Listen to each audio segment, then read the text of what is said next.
verse equal to the Quran.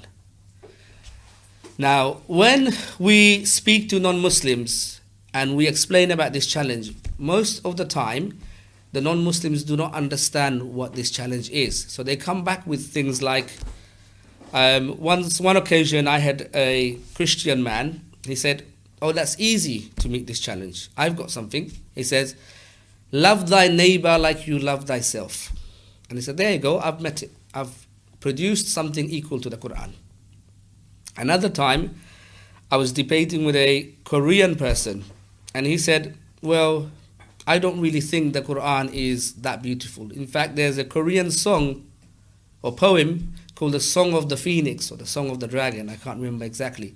He said, I think that is not only equal, but is superior to the Quran.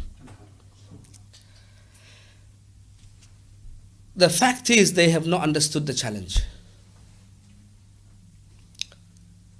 We are not asking you to write some words of wisdom that are wiser than the Quran. That's not what the challenge means. And we're not talking about when you recite the Quran, do you like it? How beautiful is it? And to rate which one is more beautiful. It's not about aesthetics and it's not about wisdom. Because when the man was quoting from the Bible is also the original form. It was revealed by God, Allah subhanahu wa ta'ala, to a prophet.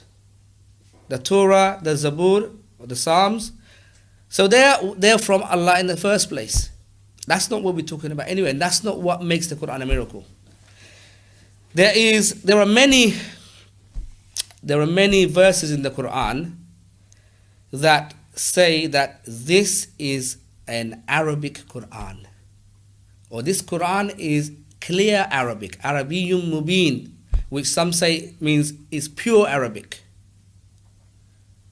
So when we have this translation here, so earlier I was holding this up saying this is Quran, because this is in Arabic. This is a translation, this is not Quran. This is a translation of the meaning of the Quran. And the miracle is not in the English translation or the Bengali translation or the Polish translation or the French translation.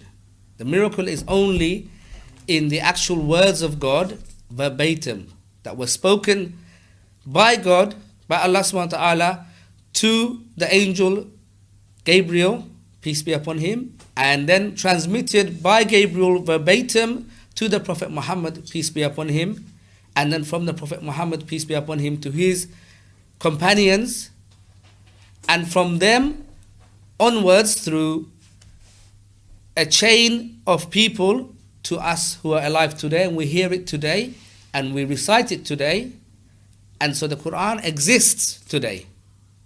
So the question to those who do not believe is that this Quran exists, the sounds you can hear it. Where did it come from? And before I go on to the details, there are only 4 possible sources of where this Quran could have come from. And this is to something called deductive logic. It's another way of proving something that's different from doing an experiment, because we can't do an experiment to prove if the Quran is from God or if it's not from God. The science has its limits. There are some places where science just can't go. Some questions science just can't answer. For example, science can't answer the question why, or the question should we, or the question would it be good. No experiment, no scientific formula can answer these questions. Science has to stick to what and how.